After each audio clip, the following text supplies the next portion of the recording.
Hey guys, Sol here. So are LLMs like Chat GPT damaging our creativity? In this video, I'm going to go over 3 studies on AI's effect on our creativity and see what the research says about this. So let's get straight into it. I'm going to start us off with the first study just as kind of an appetizer of sorts and save the best for last.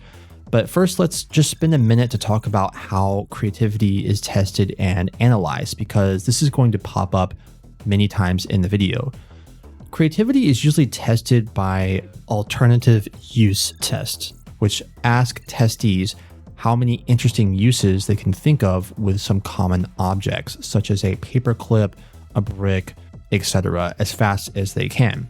Creativity can also be broken down into various aspects, for example, originality, or how different your ideas are from the average; fluency, how fast you can come up with them; elaboration, how well you describe the ideas, etc. There's also a concept called divergence, which is how different the ideas are from each other. The first study is the most basic, in which the researchers simply tested groups of people on different aspects of creativity, both with and without the help of Chat GPT. I think it was Chat GPT 3.5. This was done in 2 ways, both qualitatively, as in an interview, and quantitatively, actually testing their creativity, like I mentioned before. Well, the results of the study weren't surprising at all. All of the subjects tested were more creative, quote unquote, in all of those aspects when they were using ChatGPT compared to not. But during the qualitative questionnaire interview, they expressed concerns that the machine was doing most of the work. Surprise, surprise, right? Well, as I said, the study was really basic, but 2 things need to be mentioned here. First, it is not yet clear how GPT affected the students' creative abilities and not just their creative performance. And we are interested in the ability here, at least I am. So we need to be careful when we say something like AI makes you more or less creative. What does that mean? Does that mean you increase your creative performance or your creative ability when you're not using the machine? So the study didn't answer this distinction, but the last study does, so be sure and stick around to the end of the video. Also, according to the interview, already students are realizing 2 issues that will come up over and over: cognitive offloading and cognitive fixation. Cognitive offloading is when the machine does the work for you, decreasing your performance without it. And fixation is when you are overly influenced by the machine, making it harder for you to come up with different ideas compared to what the machine is giving you when you're using the machine. These are different issues and will come up again. Okay, on to the next more enlightening study. This study asks the question, how different are your ideas compared to yourself, and how different are your ideas compared to others while you're using GPT compared to using physical creative tool? Now, what is this physical creative tool? Well, this tool is called the Oblique Strategies deck, and this actually is a famous creativity tool that was devised by musician Brian Eno in 1975. It's a deck of cards with some cryptic, interesting prompts printed on them, such as turn it upside down, or don't avoid what is easy, or destroy the most important thing, etc., inspiring you to think more laterally and creatively.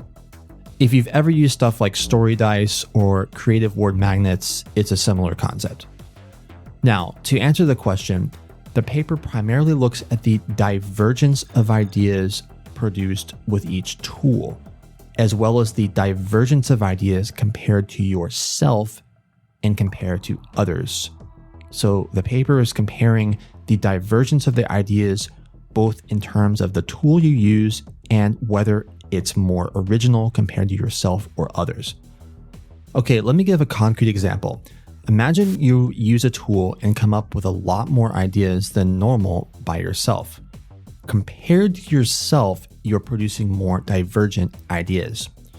But now let's say that you ask everyone else using the tool what they came up with, and it turns out everyone came up with pretty much the same ideas.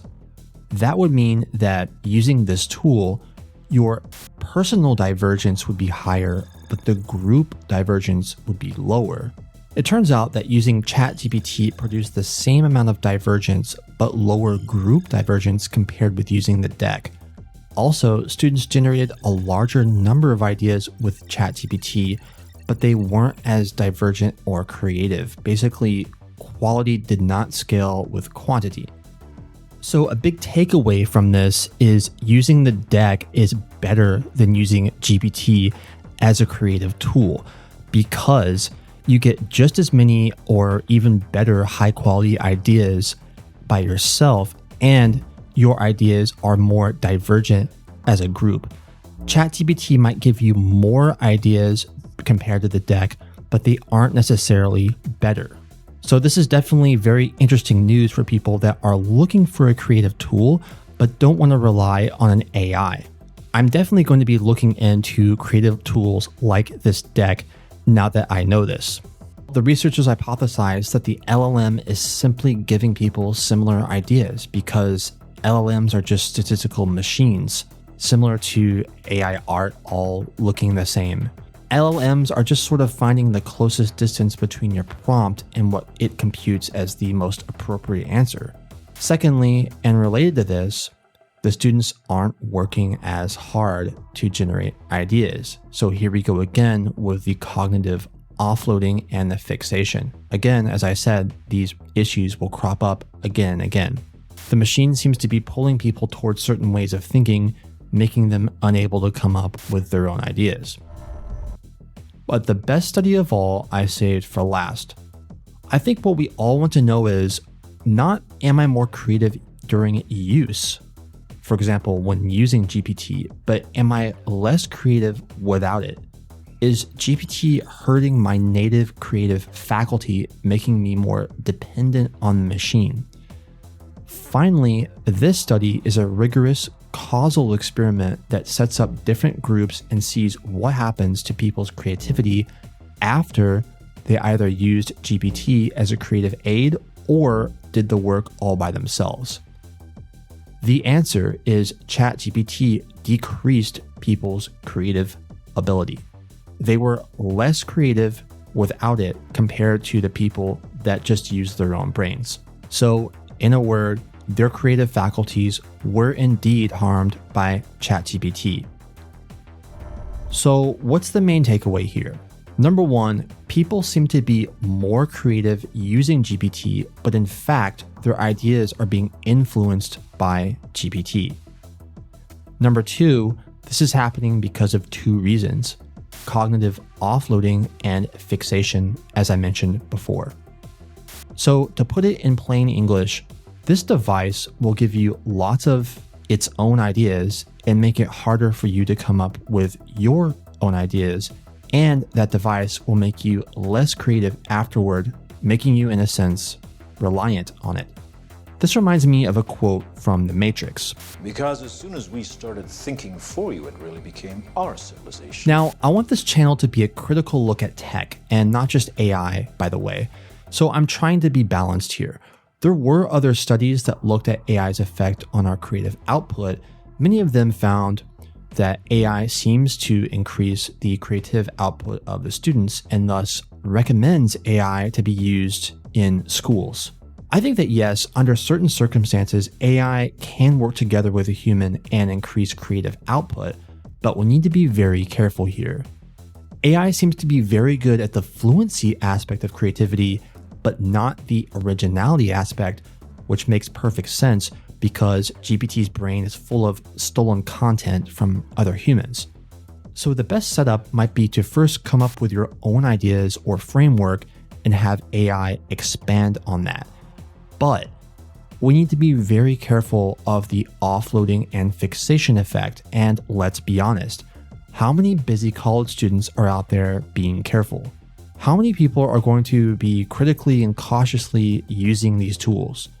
How many people are going to actively guard against a non-human actor owned by a private corporation influencing the way they think and taking away their creative abilities? I predict this is going to be, or already is, a major issue in education, and I have already seen lots of teachers complaining about mediocre work in classrooms. Do you guys have any experience with this phenomenon? What do you think? Let me know in the comments. My personal opinion is that students need to be stopped from using any AI assistant during school, period. Students should be taught how to think without any machine assistance during the most formative years of their lives. I believe this is just fundamental to being human. Next, there should be a mandatory class on AI ethics and usage that goes over the pros, cons, and risks of using these tools. I will go over these ideas in detail in future videos. I know right now there are people watching this that will say, technology is inevitable, you can't stop it. I will respond in the future, but for now I will just say that the will of the people is unstoppable and tech is merely a power controlled by other people or a group of people. Think about that. Thanks for watching, guys, and a big thanks to my recent subscribers. Your support means a lot.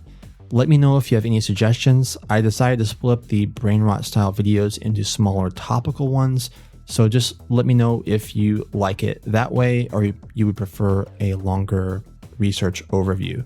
So that's today's transmission. Stay human out there, guys. Soul out.